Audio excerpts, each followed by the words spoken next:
Hi friends, மதிய சாப்பாடு ஒரு மினி விளாக் தான் பார்க்க போகிறோம். சாதம் வேக போட்டிருக்கேன், வெந்தோடனே வடித்து விட்டுருங்க. தாளிப்பு போட்டு பருப்பு, சின்ன வெங்காயம், தக்காளி, பச்சை மிளகாய், பூண்டு, பெருங்காயம், மஞ்சத்தூள் போட்டு 2 விசில் விட்டு எடுத்துருக்கேன். அதை சேர்த்து 2 கொதிக்க வச்சு எடுத்துருங்க.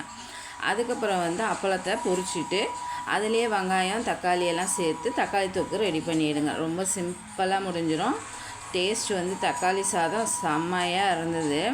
வெங்காயம் வதங்கினோன்னே தக்காளி, மிளகாத்தூள் போட்டு ஒரு 10 நிமிஷம் சிம்மில் வச்சு இறக்குனீங்கன்னா சூப்பராக ரெடி ஆகிடும் தக்காளி தொக்கு. ஆறின சாதத்தை சேர்த்து எவ்வளோ கலர்ஃபுல்லாக வந்திருக்கு பாருங்கள் தக்காளி சாதம். அப்புறம் உருளைக்கிழங்கு மசாலாவுக்கு பட்டை, லவங்கம், வெங்காயம், பச்சை மிளகாய், கருவேப்பிலை போட்டு தாளிச்சிட்டு தக்காளி, இஞ்சி பூண்டு போட்டு உருளைக்கிழங்கையும் சேர்த்து மிளகாத்தூள் சொல்லிட்டு நல்லா ரோஸ்ட் பண்ணி எடுத்துருங்க.